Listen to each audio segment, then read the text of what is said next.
Good evening, and thank you for joining us for Male Survivors Webinar of Recovery, Telling Your Story. This is the first virtual storytelling event of its kind from Male Survivor, and it promises to be an energizing 60 minutes for us all.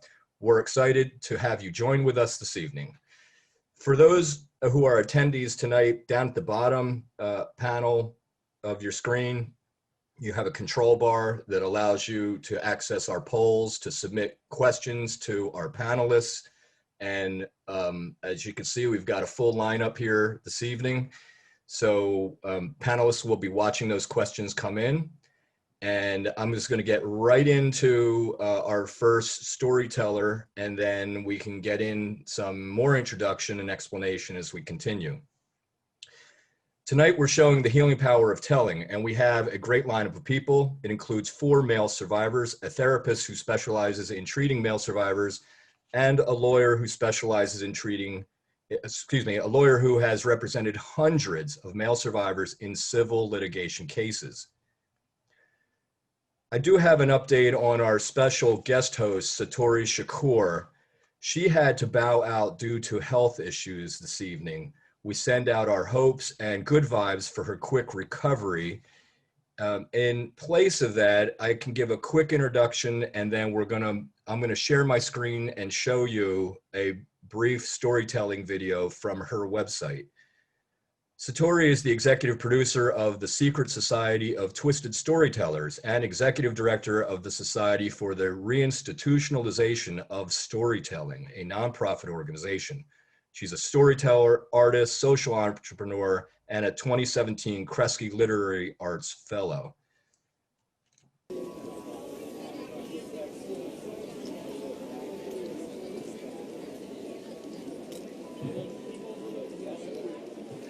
My name is Satori Shakur, and I do a lot of things. I am an artist, I'm a veteran of live performance, and I am a social entrepreneur. I was born in the sweet spot of history, where everybody had the same values, from the President of the United States on down to your city government, which was education was a priority. Music and arts in the classrooms, and I started learning how to play the violin, and I was playing in 4 orchestra, all city orchestra, Cass Tech orchestra, electrifying strings. So when I graduated from Cass Tech, I was already a professional violinist. I was playing with Earl Clue, a group called Electrifying Strings, and playing at United Sound, playing string parts on the records coming out of Motown, coming out of Detroit. So music was just part of my life as it was part of Detroit. Detroit is a hotbed of ingenuity, creativity, and innovation, and protest. So I'm growing up in all of that. So when I joined Parliament Funkadelic, that was a buzz. Parliament Funkadelic, and I was just playing my violin, being the nerdy person. Oh, I got a job singing with the biggest black rock band in the world. I had no idea that 10 years later, I would be touring with the same group. But I had moved to New York to do a record deal. Fast forward, I'm an actor. A lot of things. I'm an actor, a stand-up comedian, a lot of things, professional. And Wall Street crashed.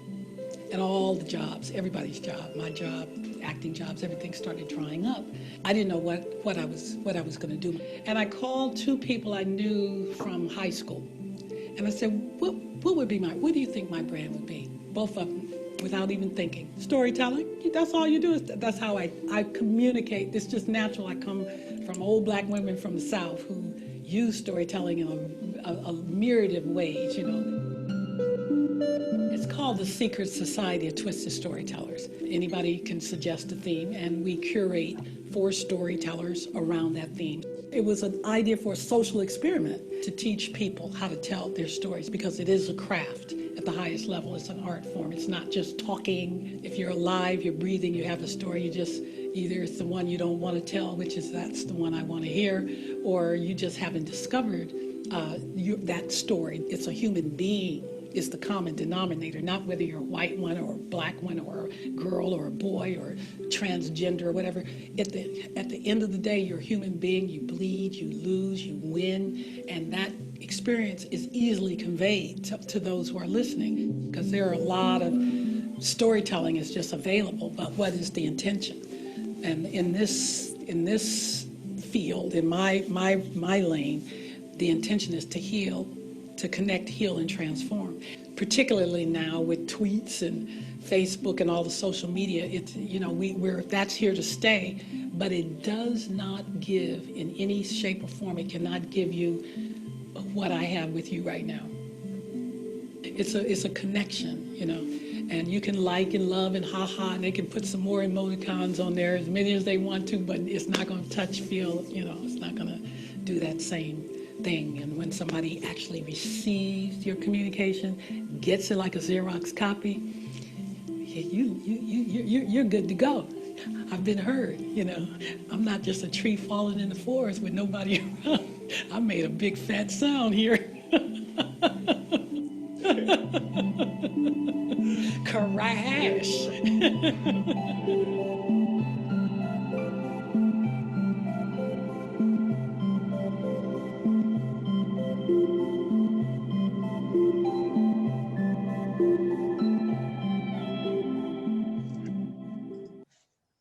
So that was Satori Shakur, executive producer for the Secret Society of Twisted Storytellers. Satori has a global mission to connect humanity, heal, and transform community through the art and crafts of storytelling. I noticed on her website that she considers herself a midwife of storytelling. And that's an interesting way of looking at it and meant something to me. And by the way, I neglected to introduce myself in the very beginning. My name is Tim Kearns. I'm a board of director member for Male Survivor. I'm also the board secretary and happy to be here with you this evening. I'm going to introduce my colleague and friend Ken Stockton, also a member of the board of directors, who can tell us more about using storytelling as a healing tool for survivors. Ken. Well, thank you, Tim. And it's wonderful to have this opportunity tonight with my male survivor colleagues to actually demonstrate the power of storytelling. And it's regretful that we were unable to have a live interaction with Satori, but she's a wonderful human being. And actually, she contributed to my use of storytelling and my brief but illustrious storytelling career. Satori, in her role locally, I live in Ann Arbor, which is not far from Detroit, but she frequently was the host for Moth storytelling events. Many of you may be familiar with the Moth. It's a nonprofit organization in New York City that under the auspices of which at various venues, both in the United States and globally, offer storytelling events, which, you know, it's on a specific theme. Names are pulled out of a hat on that theme, and then people get 5 minutes to tell their stories.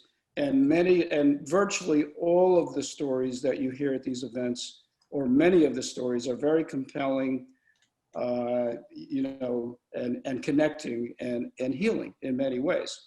So in about 2015, on a lark, I went to the local Moth Story event, and I told my story about having been abused as a little boy back in Trenton, New Jersey. And actually at the Moth events, there's ad hoc teams of voters, and I won that night. Surprisingly, I wasn't one and done. I won that night among 10 storytellers. Beyond that, and Satori was the host, and she was really my enabler and my supporter, and she has been for a long time, and she's helped other people tell their stories. So beyond that, eventually, I was asked by the Moth to tell my story in 1 minute at the 2016 Moth Ball, which is actually their annual fundraising event. And there were 500 people there, and a lot of big donors to NPR and the Moth, some name brand authors and producers, and it was incredible. So our storytellers tonight are going to get 5 minutes to tell their story, which is the Moth model. Although I'm granting a special waiver to one of our storytellers, but I'll tell you about it. I'm giving him 6 minutes because he deserves a lot more than 6 minutes, but I'm going to give him 6 minutes. But right now I'm going to tell you my 1-minute story, and then we're going to move to our other great storytellers tonight. And again, it's really, I feel a lot of gratitude to be able to do this and to be part of this event tonight. So here's my 1-minute story. It was 2004. I hadn't seen him in 40 years. He looked much older and less daunting. Back in the 1950s, he was a Little League coach in Trenton, New Jersey. He was 23 years old. He was also a very proficient pedophile. Soon after I made the team, he began to develop a special relationship with me. He groomed me, and he groomed my parents, and then he very quickly proceeded to molest me. He sexually assaulted me 400 times in 3 years when I was between the ages of 11 and 14. He raped me 400 times. And I suffered all the common life consequences that male survivors do: anger, shame, sexual confusion, anxiety, trauma. And it really, in effect, has been lifelong. In 2004, I became my own hero. I decided to track Fred down and hold him accountable for what he had done. I found him using the miracle of the internet. He was still in Trenton. And then I found a local attorney, and actually he's a panelist here tonight, and I hope he has some comments. He calls me the most rogue client he's ever had. So now that I've said it, he won't have to say it. But we threatened a lawsuit, even though we didn't have the law on our side because of the statute of limitations. And miraculously, Fred and his attorney agreed to private mediation. So I flew with my attorney, Kurt Bergman, to New Jersey, and we met with Fred and his attorney in front of a retired judge, and there was a mediation session. And I got a chance to ask questions that had been on my mind forever. Why did you do this? Do you realize how much harm you've done? Did you specifically target me? Are you sorry? And it was amazing to look this abuser in the eye and ask these questions and to hold him accountable. It was truly life-changing. No more self-blame, no more shame. I am healing. So I went a little over 1 minute, but that's my 1-minute story. And what I'd like to do now is we have an array of some additional storytellers, and I'd like to get started. And our first storyteller is Lee Friedman. He's also a board of director member for Male Survivor. He's an animal lover, and he happens to be a veterinarian, and he loves animals big and small, including human beings, which really comes across. He's a very kind and gentle person. Lee Friedman, you're on for your 5 minutes. Okay, hopefully you can hear me. Yes. Okay, great. Okay, just unmuted myself. By the way, I created a little timer for this, which is used as a guideline. So I'm going to go ahead and set that, and hopefully it'll come in under 5 minutes. Okay.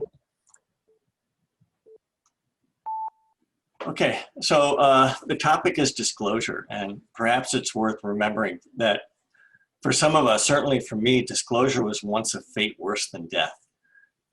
It's not just a big deal, it's huge. And the idea that my story would be shared in court, in the papers, with the world, it was absolutely terrifying. And it's also important to remember that the sex of sexual abuse for a child can be mixed with the natural curiosity of exploration. And that's what grooming is about, is gradually breaking down the barriers and pushing the buttons.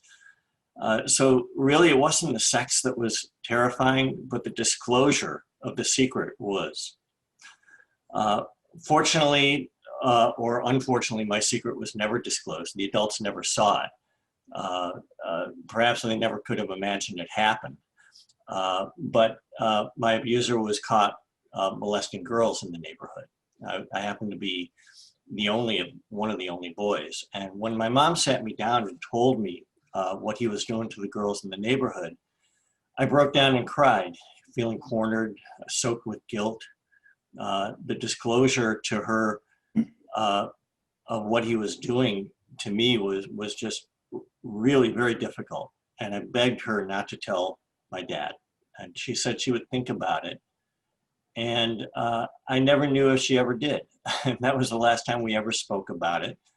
My disclosure ended with a huge question mark that really defined my life ever since.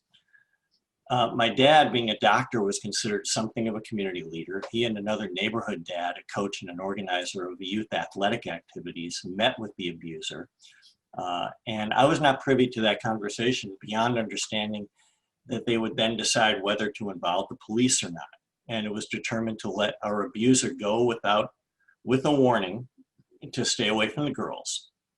And that plan involved me. My dad told me that this guy who was like a big brother to me needed a good friend to help him through this period.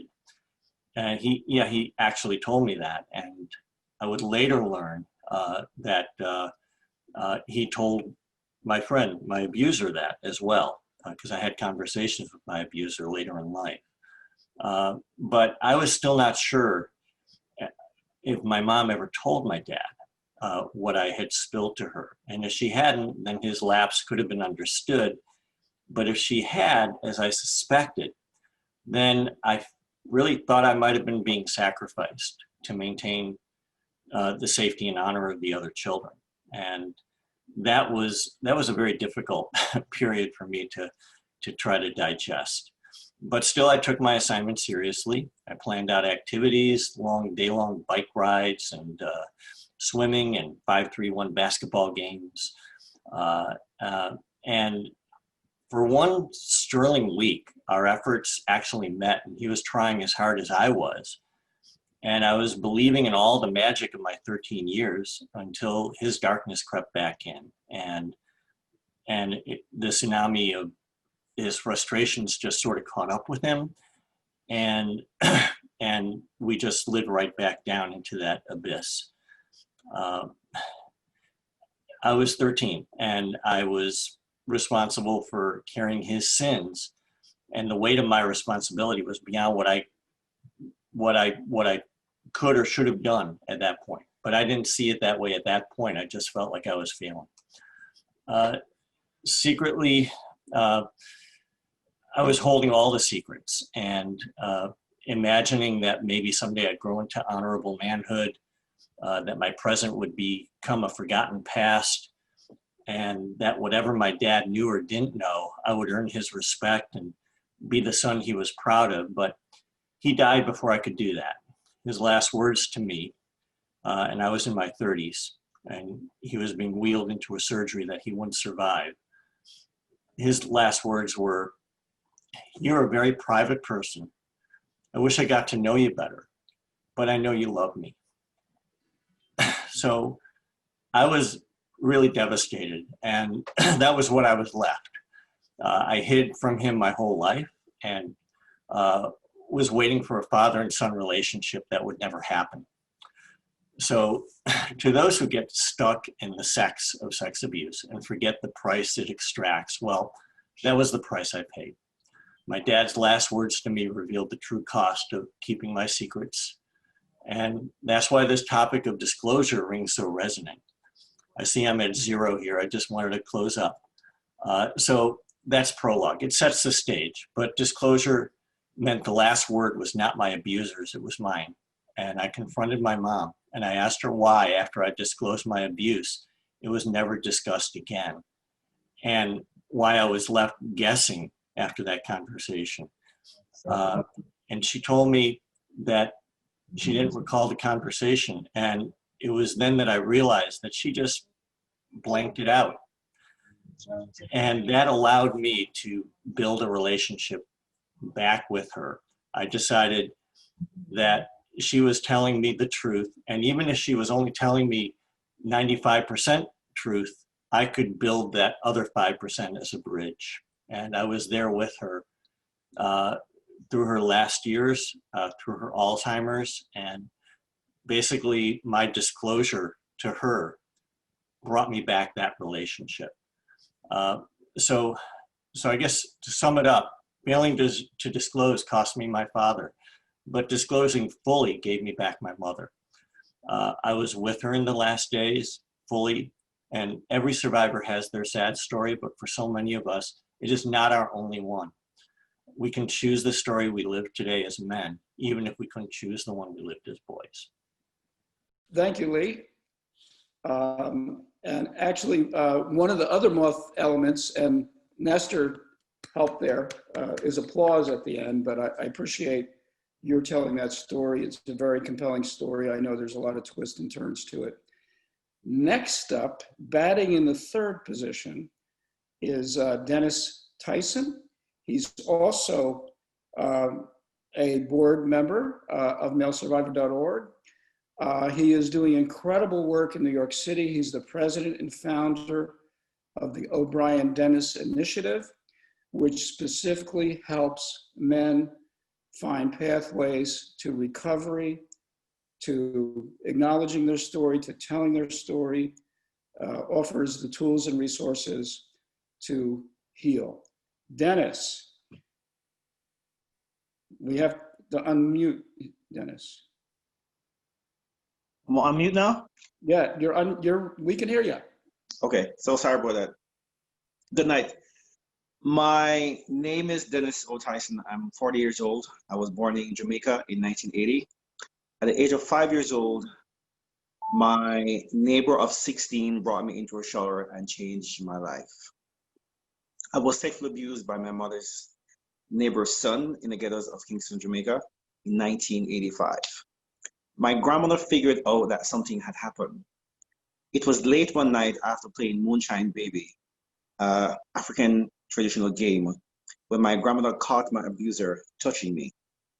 My grandmother located myself and my elder sister to the countryside of Jamaica.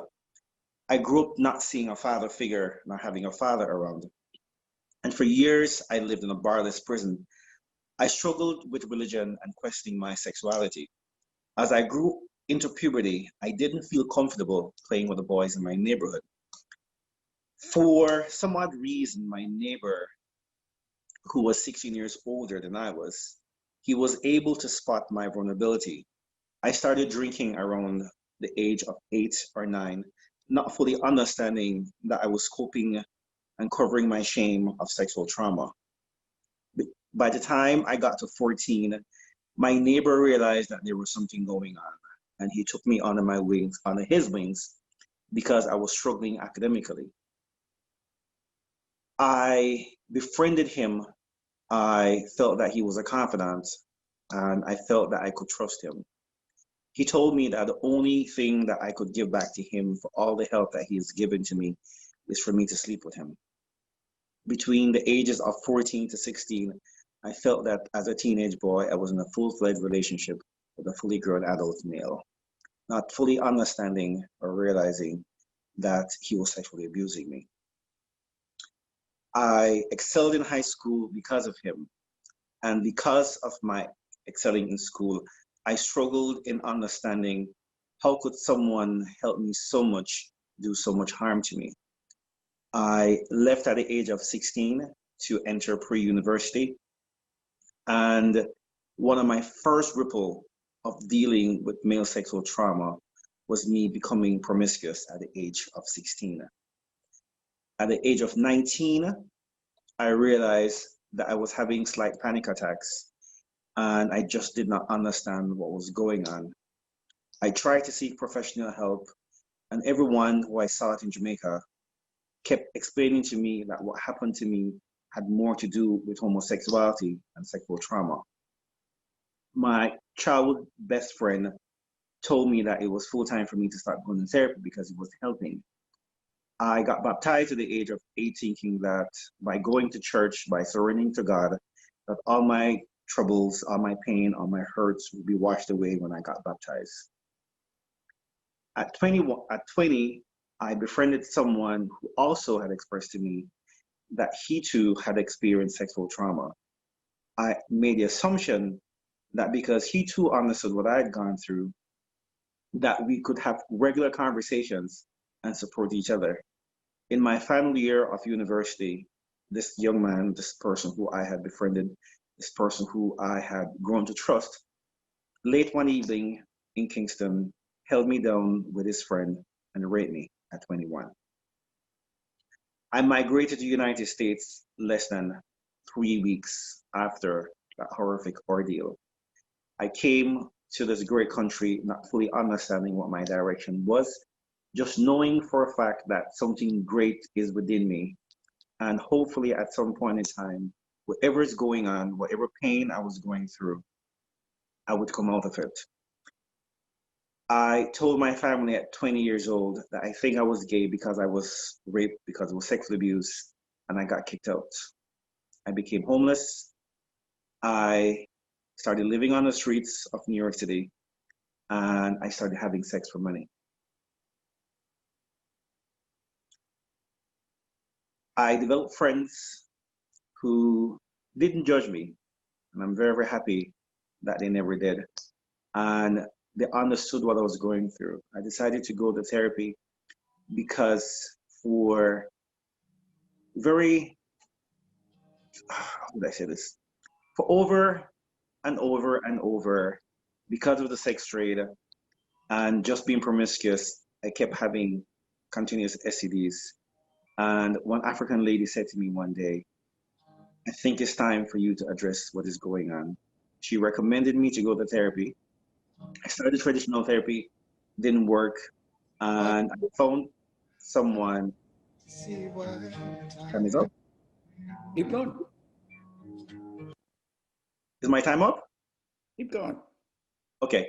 I found someone who took the time to listen to me, listen to my story, and she explained to me that sometimes it's best if you can't talk to just write.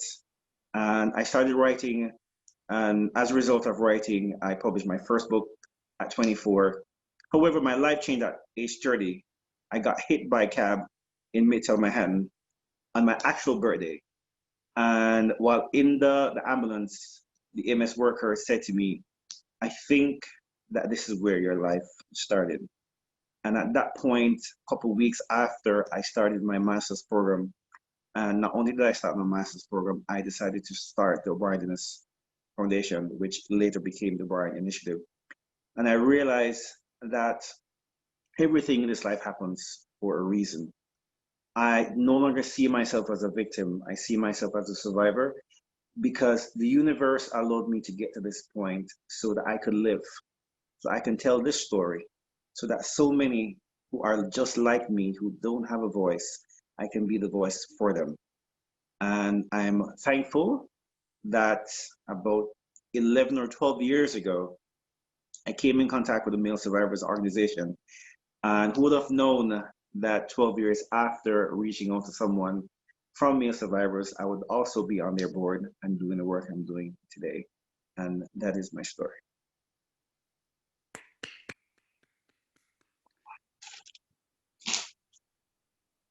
Okay, our next teller is Nestor Gomez.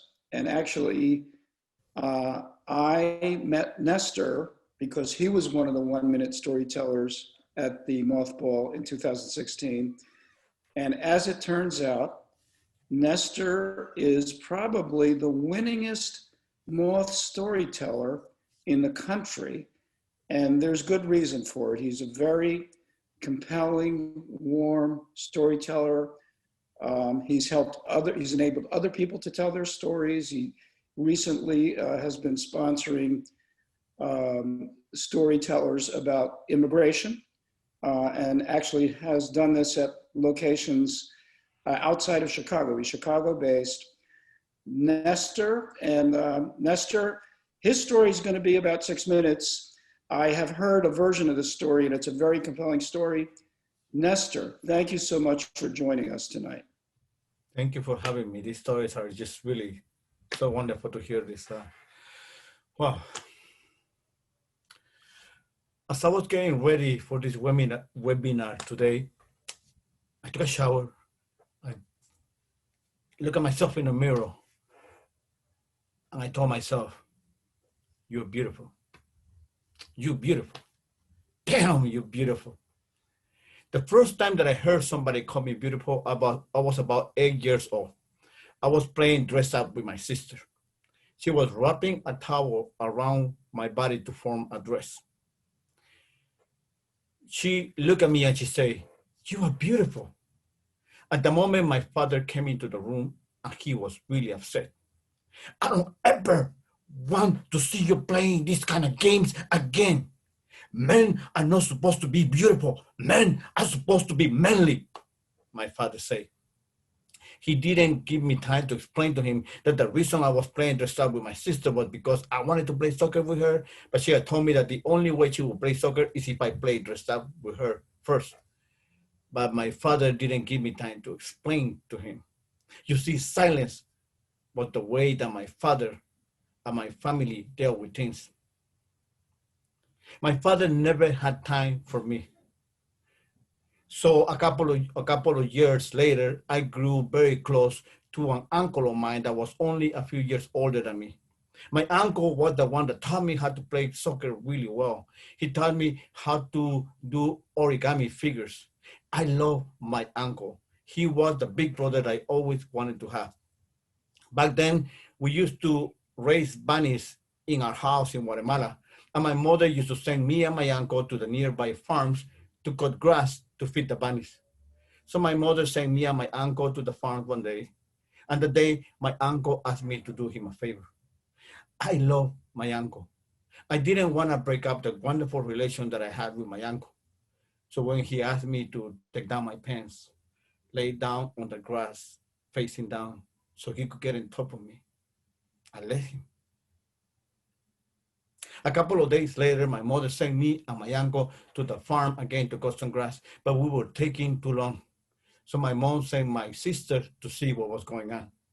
"What are you guys doing?" my sister said when she saw my uncle on top of me.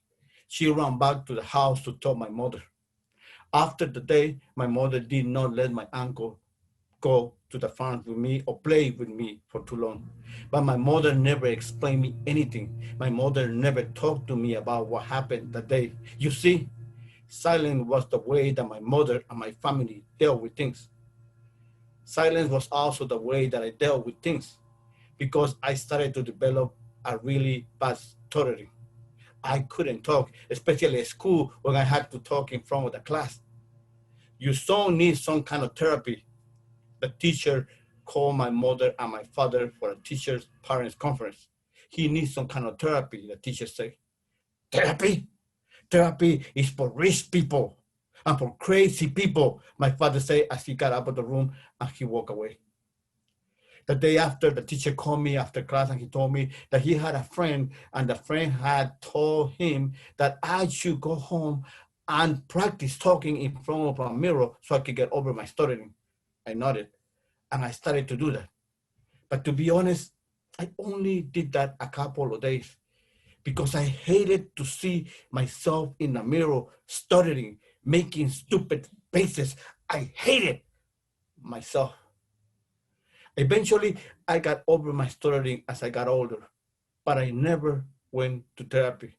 In fact, I only went to therapy a couple of years ago when I was going through my second divorce and my fourth or maybe fifth attempt at killing myself. "So how are you feeling today?"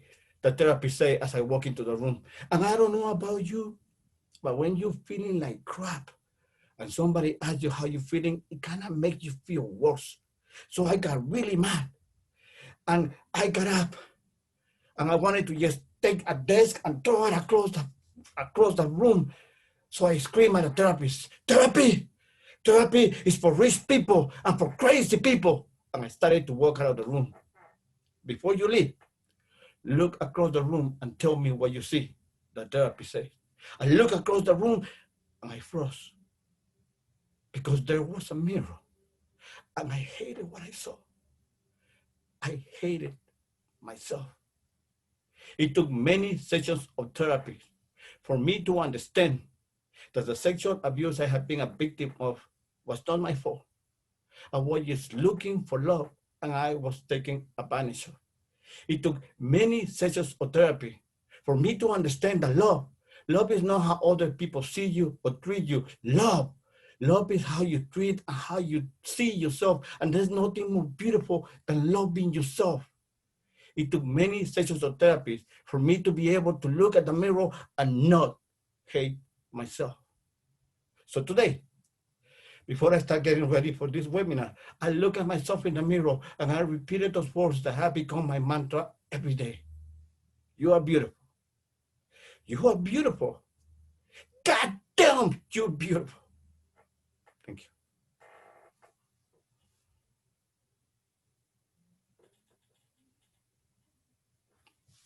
Thank you so much, Nestor. It's a wonderful, wonderful story. Thank you so much. And it's a great story of healing and getting to love yourself. Thank you, Nestor. Next up. Can I mention to our attendees that they have the control to raise their hand Okay. and lower their hand. And I thought that might be one way attendees can show some applause Okay. at the conclusion of one of the stories. Just a suggestion. There's also the chat feature that people are seeing and using. And also to note for our attendees that there is a Q&A tab down at the bottom. There aren't any questions submitted yet, but you can send us a question to the panelists. Everybody's going to be here throughout the duration of the program, but our program also ends at 9:30, so we're going to keep it moving. Go ahead, Ken. Yeah, we got to keep it going. Next up is Alan Rule. He's based in San Diego. He's a psychotherapist, and one of his key specialties is treating male survivors. And he's also a member of the board of directors for Male Survivor. Alan, you're up. I'm the oldest child of an evangelical couple who were married very young, farmers in rural Illinois. And where I grew up, education really was not valued. So I didn't go to college right out of high school. I went into the military instead, which landed me in San Diego. And if you've ever been to rural Illinois, you know San Diego wins in that comparison. But I did one tour in the military and then I got out and stayed here in San Diego. And I bounced around from job to job, administrative work, bartender, waiter. And then I fell into a claims adjuster job where I stayed for about 15 years. But then as I was approaching my 40th birthday, I found myself sitting at my desk saying, I hate this job. And at that point, I knew I had 25 years left to work. If I stayed in this job, I was going to be a miserable old man. So I really wanted to do something that meant something to me, do something that I loved. So I decided to go back to school. I'd already picked up my bachelor's by that point, but I decided to go back and get my master's in social work and then work towards becoming a psychotherapist. Once I got licensed, I had a friend who was mentoring me. She was also an LCSW. And she said, you need to find a group that you're passionate about working with and do everything you can to make yourself the best in town with that group. So being a gay man, the first thing that popped to my mind was, I want to work with the LGBT community. And then I looked around and realized in San Diego, you cannot swing a Gucci handbag without hitting at least 6 gay therapists working with the community. My other option was working with male survivors, and this is where it really gets interesting.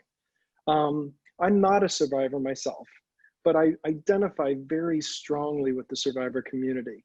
Like I said earlier, growing up, I was a gay kid growing up in a religious, evangelical, very conservative, very small community, and I had a secret.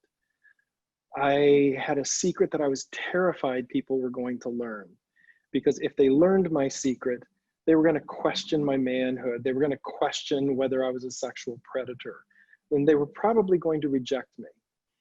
And those things really strongly mirrored what I see in the guys with whom I work. If I tell anybody that I was sexually abused, they're going to judge me. If I tell anybody, they're going to question my sexual orientation. If I tell anybody, they're going to question whether I'm a real man. And if I tell anybody, they're going to question whether I'm going to become an abuser because I was abused. when I saw those parallels, my decision was made. And I got to tell you, it has been the most satisfying thing I've ever done in my professional life. When Ken Stockton, who organized this webinar and is moderating, asked me to tell my story, I said, you know, I'm not a survivor. And I was really kind of ambivalent about it because I was very uncomfortable that someone might think I am equating the trauma of growing up gay in small town Illinois with the trauma that the men with whom I work have gone through. But I am not equating that. They are not the same. But I will tell you that that experience helps me connect with the men that I work with. I know the pain. I know the fear of having your secret found out. And I also know how healing it is when you feel accepted. And I see that in the clients with whom I work. I love my clients. I am a fierce advocate for my clients. I cry with them. I feel joy when I watch them grow and heal. And you can ask my partner and my friends, I will not shut up about the injustices and the indignities that are suffered by males who were sexually abused as kids at the hands of our society. There's a lot of ignorance out there. I haven't felt their pain, but I understand the pain, and being a part of that journey is deeply, deeply fulfilling. I always tell the guys that I work with, and I'll refer to them as my guys, I tell them, telling your story is the single most healing thing that you can do. And generally with the guys with whom I work, the first time for many of them telling the story is one-on-one with me, but then we move on to telling the story in a group therapy session with a bunch of other survivors. My encouragement for them at that point is to take your story outside. Share your story with the green lights in your life, the people who you know are safe, because every time you tell your story and it's met with acceptance and empathy and love, it becomes a little easier to tell it the next time. And there is amazing healing power in speaking your truth. I am very grateful and humbled to be of service to the survivor community. I am deeply moved by the strength of the men with whom I work. And I'm very grateful for your attention to my story. Thank you very much, and be well. Thank you so much, Alan. Now, our final storyteller in the power hitter position is a guy I really like because, like me, he's a Jersey guy. But the real reason I like this guy is because he's been a strong advocate for male survivors. He has served hundreds and hundreds of male survivors in his law practice in civil litigation actions against the abusers and the organizations who enabled these abusers. And he also played a leading role in the major changes in New Jersey's law on statute of limitations, which would enable even a guy my age to go back and hold an organization accountable. With us tonight is Greg Gianfrocoro. He's got his story to tell. Thanks, Ken. I'm going to do a little thing here. I'm going to show you the virtual background. That good-looking guy over my shoulder is me at 11 years old, and my brother, that's me, that's him. We were altar boys. And that's, and then one more picture, and then I'll get to what I have to say. And let me get this. And that good-looking boy is me at my confirmation at 12 years old. And that man is who I'm here to talk about. And I just want to say, before I say anything, Ken, thank you for allowing me to speak. Tim, thank you. But, I really am moved. Lee and Nestor and Dennis and Alan, you guys were just amazing. And you're all, including you, Nestor, really beautiful people. And before you even spoke, I was thinking, what a beautiful person that you all are. So, or what beautiful people. So it's a real honor, and I just want to thank you for being included in this. All right, so I am now 58, and as a 10-year-old boy, shortly after I moved to my new town, a priest arrived at my parish, and that was at St. Joseph's in Mendham, New Jersey. My brother and I became altar boys, but the Sunday prior to the priest's arrival, he had put an ad in the bulletin that he was looking for altar boys. And of course, that Saturday morning, my brother and I, my mother brought us to the church and dropped us off, and there were about 20 or so other kids there, other boys there. And they were all at altar boy practice too. And the priest that was coming to the church was that priest who's over my shoulder there, and that was James Hanley. And when he left, when I got there, I was 10. When he left, I was 20, and I was in college. But I grew up like some of the, like a lot of the survivors of Catholic priest sexual abuse. I grew up, I loved the church. I was honored to be a Catholic, and I went to church. I even went to church the day before I went to college. I went to the church the day before I started law school, and I even got engaged at the church. So the church was a big part of my life. But in December of 1995, my best friend's younger brother called my office, left a message. And all it said was Hanley. And I suspected what he was calling about. He asked me if I could represent him, and I said that because he'd been dumped by his other lawyer. So when I brought up the subject to my wife, who was my paralegal at the time, she said that she did not want to take the case because she didn't want to go to hell suing the Catholic Church. I responded that I became a lawyer because I wanted to help people. And if I couldn't help one of my best friend's younger brothers, then why did I become a lawyer? She ultimately agreed, and we took the case and we settled the case in January of 1999.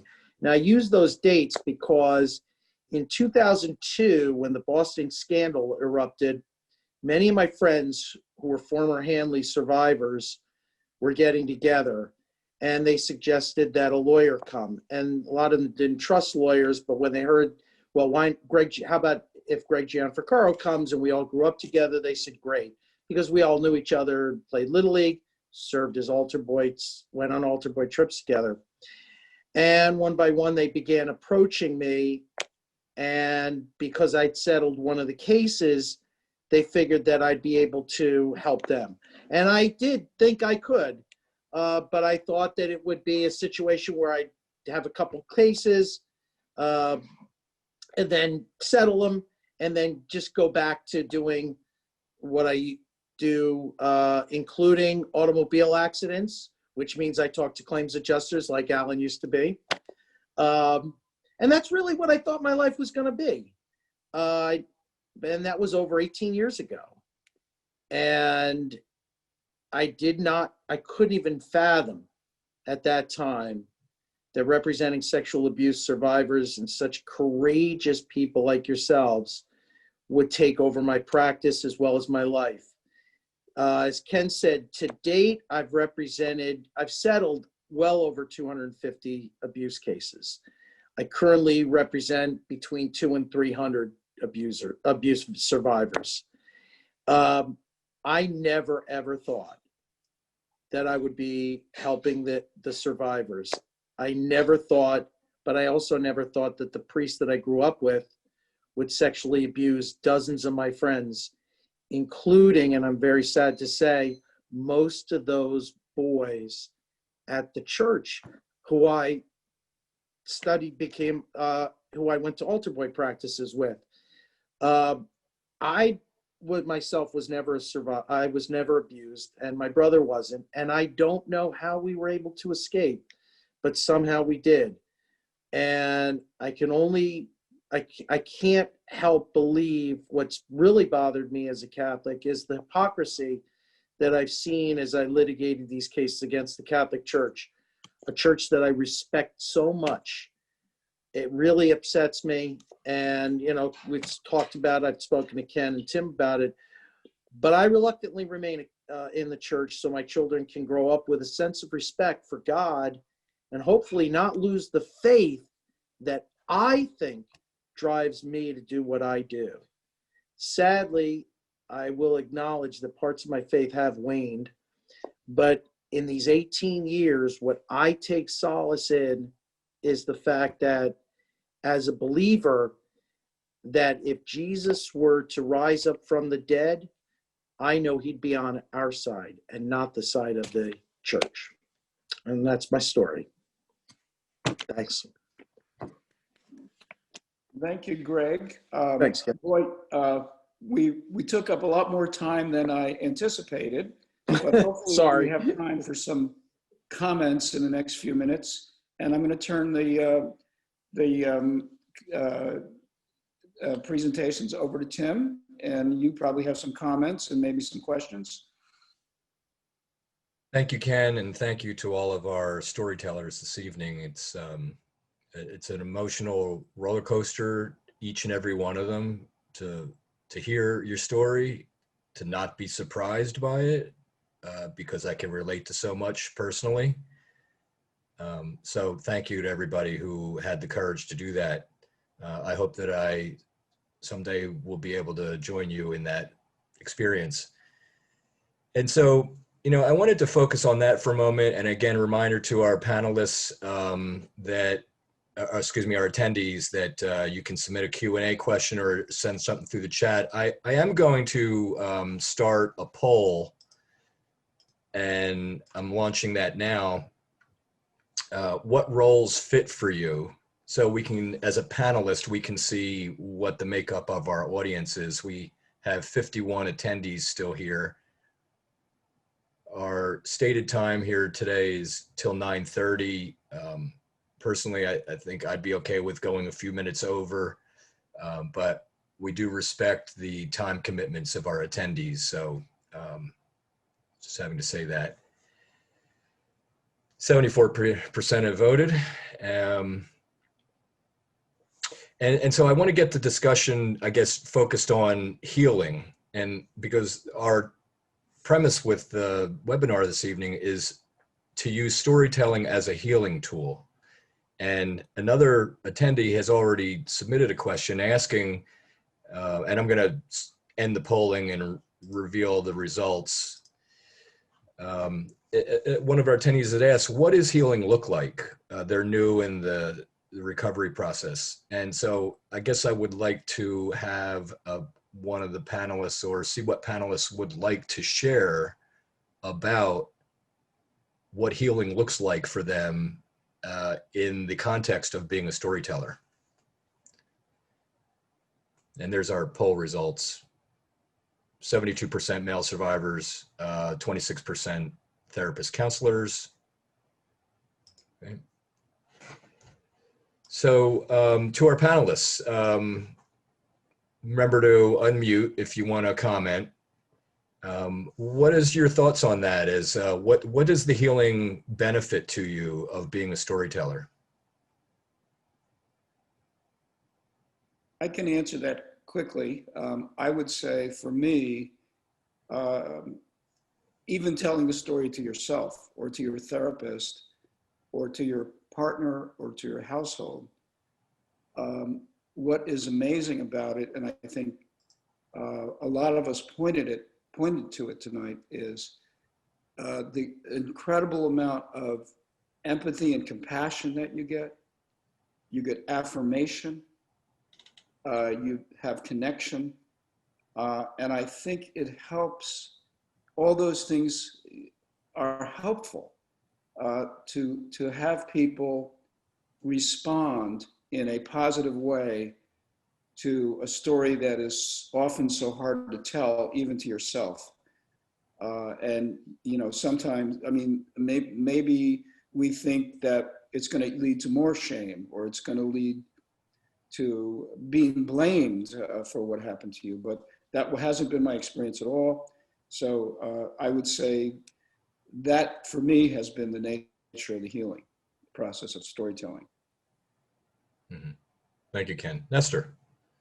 Yeah, I think I will have to add that it's a channeling, it's a way to channel our emotions instead of going to drugs and alcohol and sex, which of course I did. Again, I think that most of our panelists did.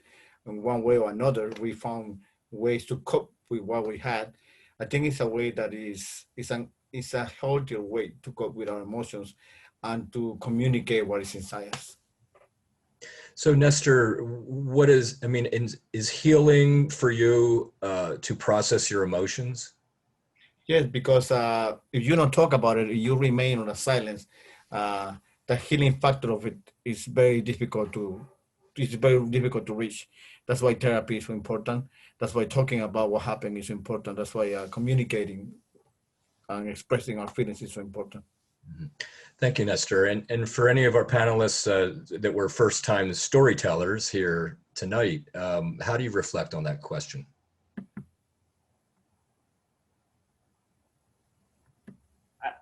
I think about, actually, it's interesting because what Alan said about green lights really resonated with me.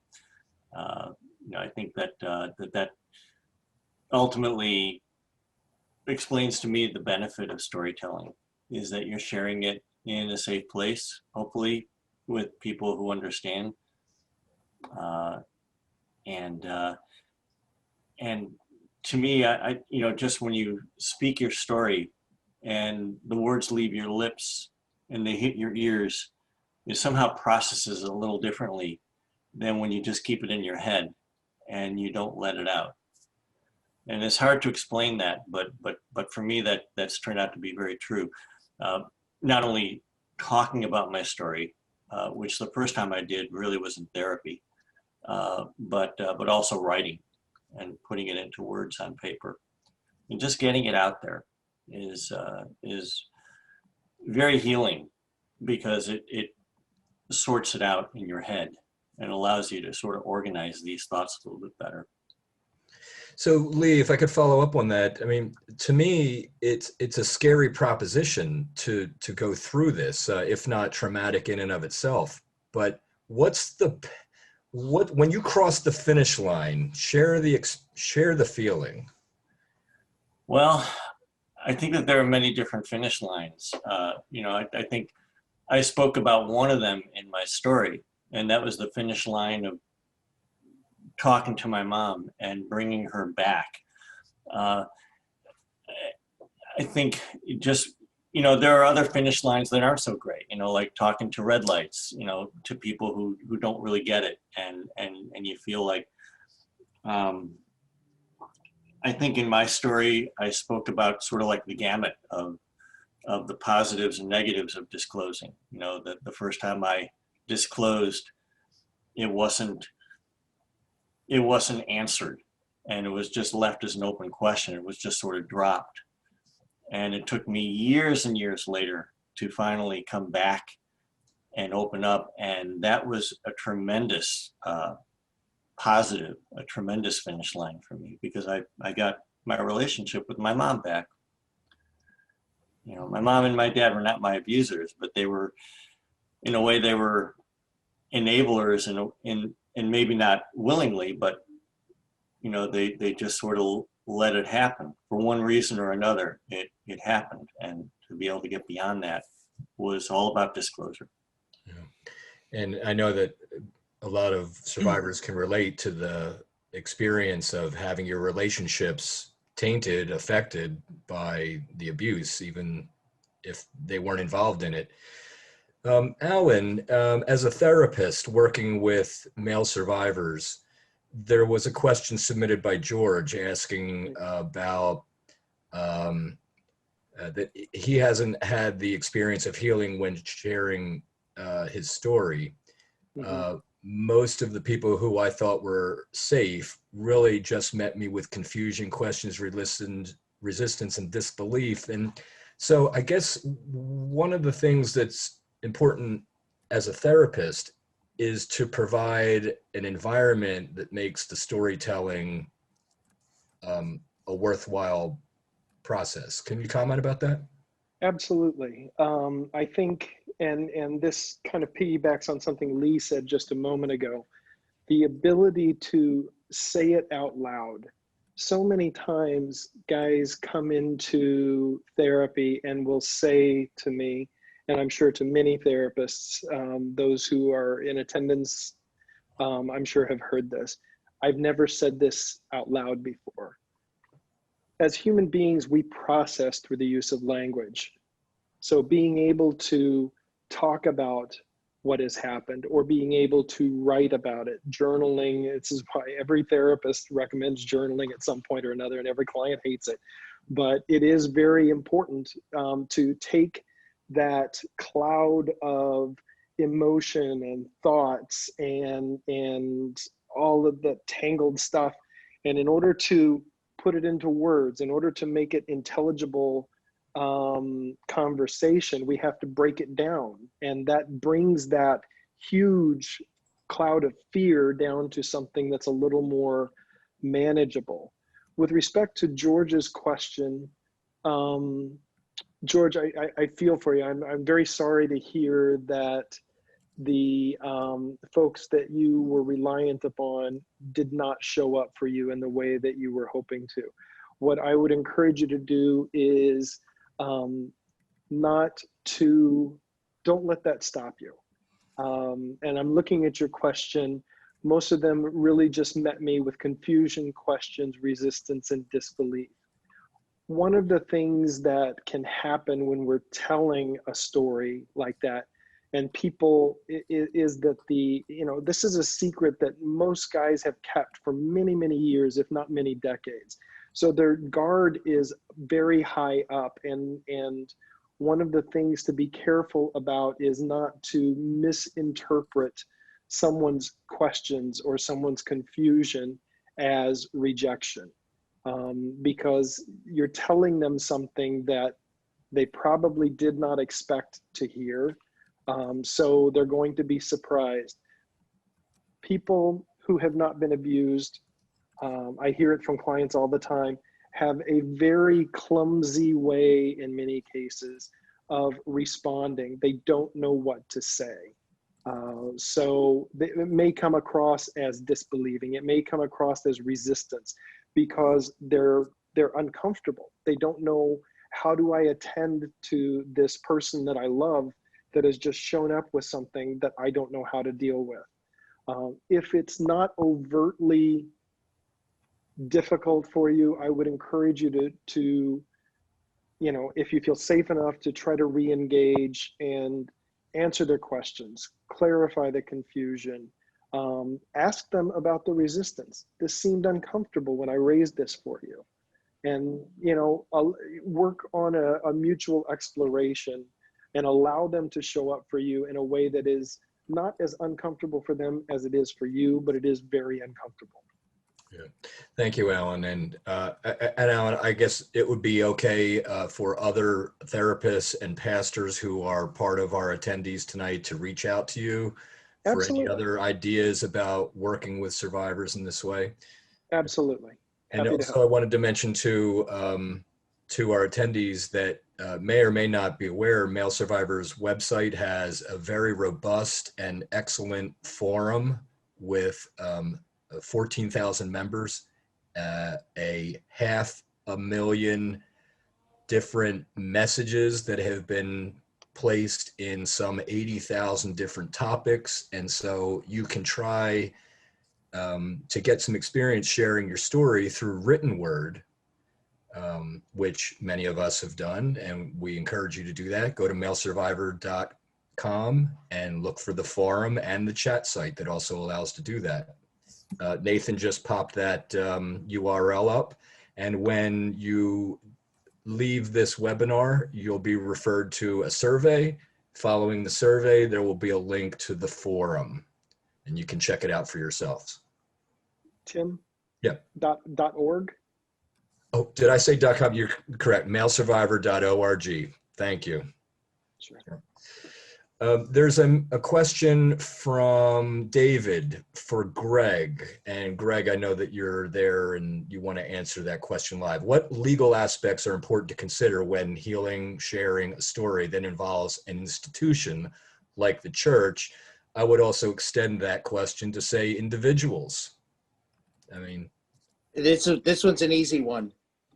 Don't go to the institution to tell and share your story. Do not go to the institution, especially if it's the Catholic Church. Do not go to the institution.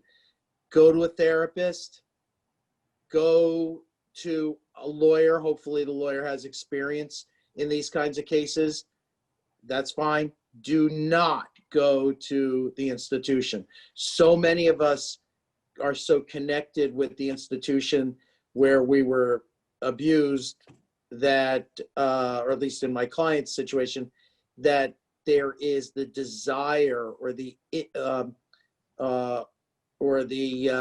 instinct to just go to the institution because you think you're going to receive treatment or help, or you're going to be, they're going to feel bad for you, or they're going to want to bring you into that situation. They are not going to do that. And I'm sure that there are dozens and dozens of survivors in this forum today who will say the same thing. So go to a lawyer, go to a counselor. Do not go to the institution, because that institution will use what you say against you should you try and bring a lawsuit. Mm-hmm. So Greg, what about if it's not an institution? What if it's an individual? What if it was something like, what Nestor shared, or other survivors who have shared here tonight, and it's an individual? I'd still speak to a lawyer the most important in that situation is to speak to someone who's trained, a really good trained therapist. Or another survivor, to get their perspective. But I'm not a survivor, but I don't think I would ever tell my client to go to the abuser who abused them without them having some real serious counseling, because you don't know what the circumstances you don't know how the abuser's going to react. And they react a whole bunch of different ways. Yeah. And that's so I would definitely speak to a therapist in that situation. So I just don't want to confuse for any of our attendees listening here that we were suggesting that storytelling is to confront the abuser or to name them in particular.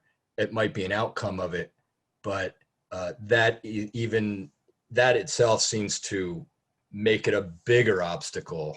And that's not what we're trying to expose our attendees to. And Ken, you can add to this, or anyone else does, but just to use storytelling as a way to get some healing.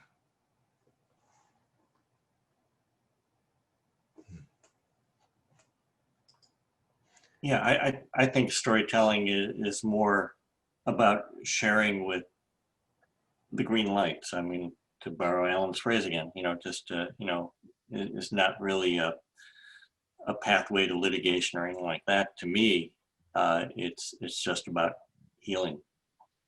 And that means sharing with people who are going to listen to you and understand, not for any other gain than just for that kind of support. Right. Thanks, Lee. I would go ahead, Ken.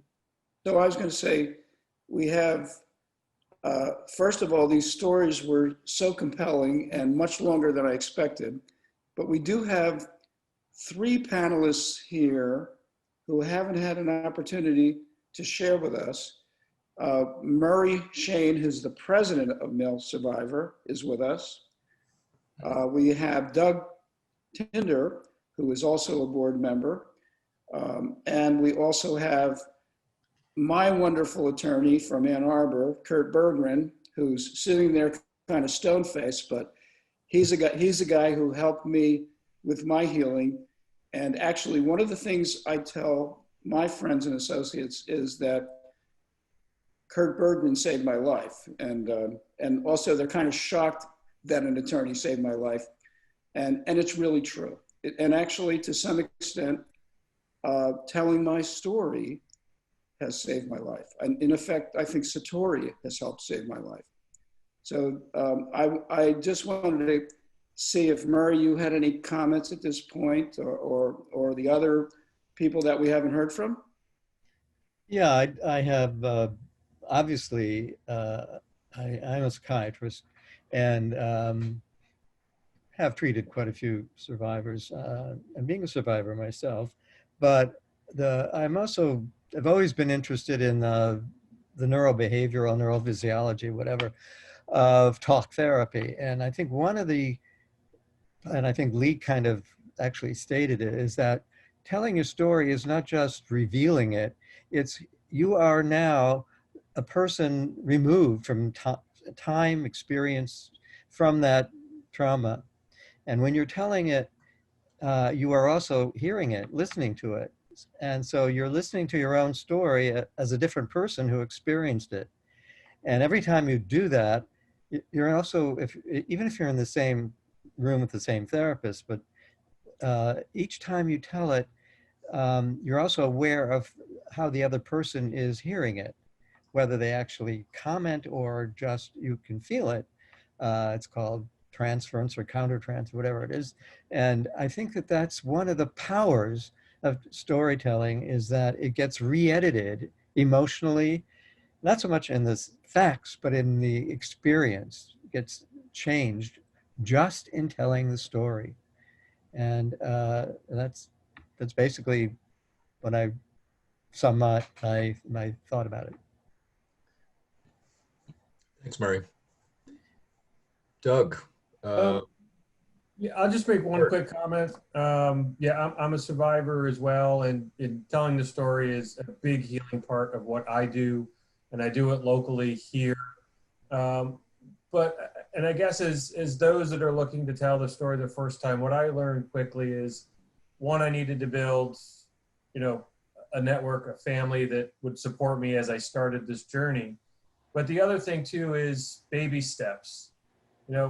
The first time you want to tell somebody, whoever that may be, if that's a spouse, a close friend, you don't have to tell them everything the first time. It is a lot to absorb. If you think, for many of us, we had decades to try and process that in our heads. And something that worked very effective for me was pretty simple, was, hey, I just want to let you know I'm in therapy right now, and this is why I was abused as a kid, and left it at that. And it was kind of a way to break the ice, and, to be honest, also test the waters of how well these individuals that I'm sharing with, how well that's received and what I can count on. So it was very effective me to then gradually graduate to more and more information at my own speed, but just admitting that something happened was the big first step. So. Thanks, Doug. Tim, can I piggyback on something Doug just said? I think it's very important for folks who are getting ready to tell their story for the first time that they recognize that they have control over the telling of the story, that it is perfectly acceptable and appropriate for them to tell as little or as much as they want. That following on what Doug said, I was abused. And if somebody is following up with questions that you're not ready to answer, it's okay to say, I really don't want to go into that level of detail right now. I always tell my clients, no is a complete sentence.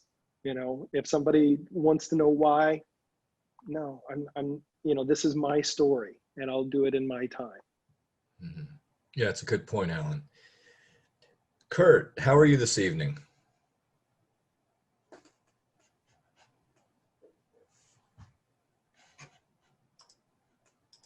Hello, Hi, Kurt. can you hear me? Yes, sir. Go ahead.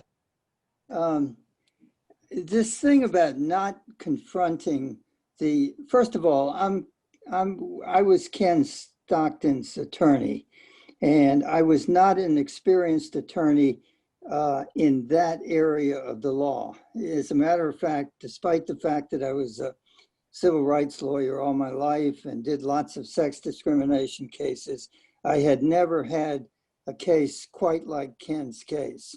But I was delighted to take it, even after he told me hundreds of lawyers had turned him down because of an impossible statute of limitations problem. That challenged me more. And I liked Ken Stockton, and I decided, I thought his story was so compelling and he needed some sort of justice. And this idea about not confronting the accuser or not confronting the perpetrator is probably true originally, but not once you gain a position of power. And what happened in our case was we threatened a lawsuit and we scared the hell out of the other guy and his lawyer. And so they said, will you take arbitration? And Ken agreed to arbitration. We went to arbitration, and it was absolutely the most wonderful thing that could have happened to Ken, because it put him in a position of power, because he confronted his perpetrator. And it was wonderful to see. I felt like I was a great therapist, actually. I had become a therapist through this case. But at any rate, we had this all day long mediation, and Ken actually got to deal with Freddie the perp, and he just was magnificent, and he got so much out of him, and we ended up with all sorts of good things happening as a result of that. And the best thing that happened was Ken really had good karma afterwards, and it was a great experience. So if you do confront, you want to confront from a position of power. And we had the power in that mediation. Okay? Yeah. Ken, do you want to follow up? Although we had the power, but one famous quote from Kurt is, and I think he's told some of his colleagues in law, that I was the most rogue client he's ever had. So, which I was happy to be, but also Kurt was probably well suited to do this, and an incredible person. And even though he denies it when I say it, he did save my life. Thank you, Kurt. So I just want to try to bring this back to a settled position. We've gone 20 minutes longer than our stated time, and we still have dozens of attendees who are still here and listening. And by the way, this will be put up to our YouTube channel. So if you are not already following Male Survivor on YouTube, please do it. Nathan has been sending out some links in the chat. I don't know if that was one of them. I definitely saw the forum. I saw the topic in the forum that deals with tonight's webinar. And one of our overriding goals in all of these is to just help to develop the connections, that we can't solve everything in an hour and a half. We don't try to, but if you can see the number of people that have come to this experience tonight, then you see how many people are committed, and we're all open and willing to continue the dialogue beyond this here tonight. So let's just see if we can let everyone have an opportunity to get their voice into the room before we close it up.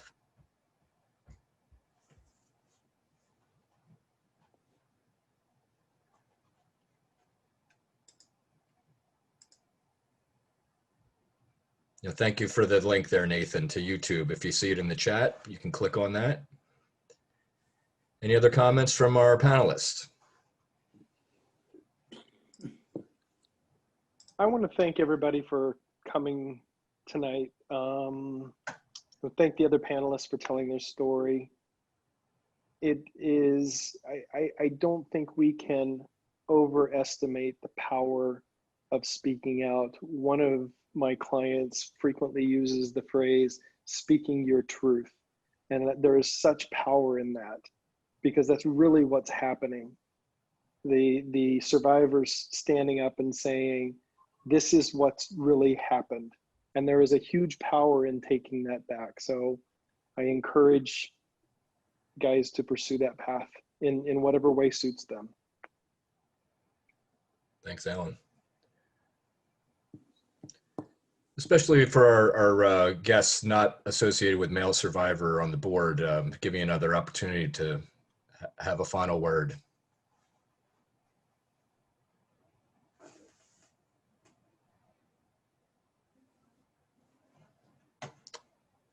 Okay, well. I just wanted to say thank you from one who's not on the board. I just wanted to say thank you. It was really an honor to be involved with you guys and hear all these great stories. Thank you, Greg. It means a lot that you're involved, and you know that. I speak that from the bottom of my heart, because I've known you a number of years now. Yep. Thanks. Thanks, Ken. Well, Ken, how do we do?